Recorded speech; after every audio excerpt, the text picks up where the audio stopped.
Pada slide ini kita melihat bagaimana analisis asosiasi diterapkan secara praktis dalam berbagai bidang. Salah satu contoh paling populer adalah market basket analysis, yaitu analisis keranjang belanja untuk menemukan produk yang sering dibeli secara bersamaan. Misalnya, pelanggan yang membeli kopi mungkin juga sering membeli gula atau susu. Pola seperti ini sangat berguna bagi retail dan e-commerce untuk menyusun strategi promosi. Selain itu, analisis asosiasi juga digunakan dalam sistem rekomendasi produk, yaitu memberikan saran otomatis berdasarkan riwayat pembelian pelanggan. Dalam transaksi digital, metode ini dapat membantu mendeteksi pola perilaku pengguna, kanal pembayaran yang sering digunakan, atau kombinasi layanan yang diminati. Bahkan dalam fraud detection, analisis asosiasi dapat mengenali pola transaksi tidak biasa yang berpotensi menunjukkan aktivitas mencurigakan. Pada slide ini, kita melihat mengapa analisis asosiasi sangat relevan untuk konteks Indonesia, terutama melalui perkembangan data transaksi digital. Nilai transaksi e-commerce Indonesia pada tahun 2023 mencapai sekitar 100 triliun, meningkat 40% dibandingkan tahun sebelumnya. Selain itu, pada tahun 2024, terdapat sekitar 34,5 juta transaksi pembayaran digital, dengan pertumbuhan 3,1% secara year-on-year. Pertumbuhan yang lebih besar juga terlihat pada QRIS, dengan volume transaksi yang meningkat hingga 191,8% sepanjang tahun 2024. Angka-angka ini menunjukkan bahwa aktivitas digital masyarakat Indonesia semakin masif. Setiap transaksi menghasilkan jejak data perilaku konsumen, seperti produk yang dibeli, metode pembayaran, waktu transaksi, dan preferensi pengguna. Disinilah analisis asosiasi menjadi penting karena dapat membantu menemukan pola tersembunyi dari data tersebut untuk mendukung strategi bisnis. Pada slide ini, kita masuk ke definisi dasar dari asosiasi. Secara sederhana, asosiasi dapat dipahami sebagai hubungan kecenderungan antara dua item, peristiwa atau kondisi. Prinsip utamanya adalah jika A terjadi, maka B cenderung ikut terjadi. Dalam data mining, konsep ini biasanya ditulis dalam bentuk aturan implikasi, yaitu A menuju B. Artinya ketika item atau kejadian A muncul dalam suatu data, terdapat kemungkinan bahwa item atau kejadian B juga muncul. Perlu dipahami bahwa asosiasi bukan berarti hubungan sebab akibat secara langsung. A tidak selalu menyebabkan B, tetapi keduanya sering muncul bersama dalam pola tertentu. Misalnya dalam transaksi belanja, pelanggan yang membeli roti mungkin juga sering membeli selai. Pola seperti inilah yang dicari dalam analisis asosiasi. Pada slide ini, kita melihat beberapa contoh aturan asosiasi yang lebih dekat dengan kondisi nyata. Contoh pertama adalah hubungan antara kanal penjualan dan metode pembayaran. Misalnya, pelanggan yang berbelanja melalui pesan instan sering menggunakan metode pembayaran COD. Artinya, ada pola bahwa kanal komunikasi tertentu berkaitan dengan pilihan pembayaran tertentu. Contoh kedua adalah merchant UMKM yang menggunakan QRIS cenderung juga aktif di kanal digital lain. Ini menunjukkan bahwa adopsi satu teknologi pembayaran dapat berkaitan dengan perilaku digital yang lebih luas. Contoh ketiga adalah konsumen akhir yang cenderung dominan dalam pola transaksi retail online. Dari contoh-contoh ini kita dapat memahami bahwa aturan asosiasi membantu menemukan hubungan tersembunyi dalam data sehingga keputusan bisnis dapat dibuat lebih tepat dan berbasis bukti. Pada slide ini, kita membedakan antara asosiasi, korelasi, dan regresi. Korelasi digunakan untuk mengukur seberapa kuat atau lemah hubungan antara dua variabel numerik. Hasilnya biasanya berupa koefisien, misalnya positif, negatif, atau mendekati nol. Regresi berbeda lagi karena digunakan untuk melihat pengaruh variabel independen terhadap variabel dependen, sekaligus membuat prediksi melalui sebuah persamaan. Sementara itu, asosiasi lebih berfokus pada pencarian pola kombinasi item atau kejadian yang sering muncul bersama.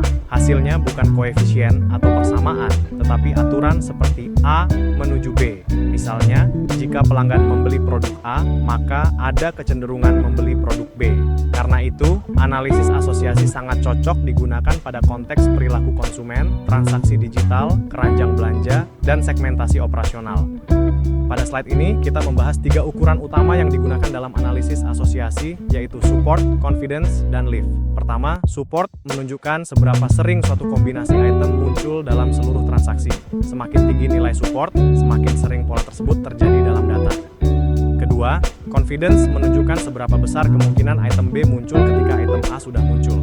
Dengan kata lain, confidence menggambarkan peluang kondisional dari sebuah aturan asosiasi. Misalnya, dari pelanggan yang membeli roti, berapa banyak yang juga membeli selai. Ketiga, lift digunakan untuk melihat apakah hubungan antara A dan B benar-benar kuat, atau hanya terjadi karena kebetulan. Jika nilai lift lebih dari 1, maka hubungan tersebut dianggap lebih lebih kuat dibandingkan kemunculan acak. Ketiga ukuran ini membantu kita memilih aturan asosiasi yang paling relevan. Pada slide ini kita membahas ukuran pertama dalam analisis asosiasi, yaitu support. Support digunakan untuk mengetahui seberapa sering kombinasi item muncul dalam seluruh transaksi. Secara sederhana, support menunjukkan proporsi transaksi yang mengandung item A dan item B secara bersamaan. Dalam bentuk rumus, support dari aturan A menuju B sama dengan probabilitas A dan B muncul bersama atau ditulis sebagai PA irisan B. Misalnya, jika terdapat 100 transaksi, lalu 20 transaksi diantaranya berisi kopi dan gula sekaligus, maka nilai supportnya adalah 20%. Artinya, kombinasi kopi dan gula muncul pada 20% dari seluruh transaksi. Nilai support penting karena membantu kita menyaring pola yang benar-benar sering terjadi, bukan pola yang terlalu jarang muncul dalam data. Pada slide ini, kita membahas ukuran kedua dalam analisis asosiasi, yaitu confidence. Confidence menunjukkan seberapa sering item B muncul ketika item A sudah muncul. Dengan kata lain, confidence menggambarkan peluang munculnya B dengan syarat A sudah terjadi terlebih dahulu.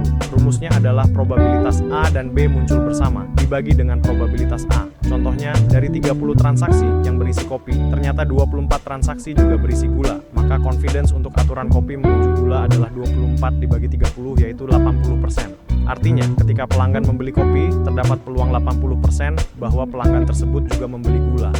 Nilai confidence penting karena membantu kita menilai seberapa kuat sebuah aturan asosiasi dari sisi kecenderungan. Semakin tinggi confidence, semakin besar kemungkinan aturan tersebut berguna untuk rekomendasi atau strategi promosi. Pada slide ini, kita membahas ukuran ketiga dalam analisis asosiasi, yaitu lift. Lift digunakan untuk mengetahui apakah hubungan antara A dan B benar-benar lebih kuat dibandingkan kemunculan secara kebetulan. Rumus lift membandingkan peluang A dan B muncul bersama terhadap peluang normal kemunculan A dan B secara terpisah. Dengan kata lain, lift membantu kita menilai apakah sebuah aturan asosiasi benar-benar menarik atau tidak. Jika nilai lift lebih dari 1, maka hubungan A dan B lebih kuat daripada kebetulan, sehingga aturan tersebut dianggap menarik. Jika lift sama dengan 1, maka tidak ada kekuatan asosiasi khusus atau bersifat netral. Namun, jika lift kurang dari 1, maka hubungan A dan B justru lebih lemah daripada kebetulan. Karena itu, lift penting untuk memastikan kualitas aturan asosiasi. Pada slide ini, kita mengenal dua algoritma utama yang sering digunakan dalam analisis asosiasi, yaitu a priori dan FP growth. Algoritma a priori bekerja dengan membentuk item set dari kombinasi yang sederhana terlebih dahulu, kemudian meningkat ke kombinasi yang lebih besar.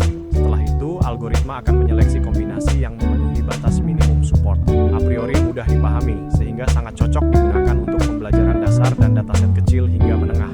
Namun, untuk data yang sangat besar, proses pembentukan kandidat satu persatu bisa memakan waktu. Karena itu, digunakan algoritma FP growth. FP growth lebih efisien karena tidak perlu membangkitkan semua kandidat item set secara manual. Algoritma ini membangun struktur pohon frekuensi untuk menemukan pola yang sering muncul. Maka, FP growth lebih cocok untuk data skala industri dan proyek besar.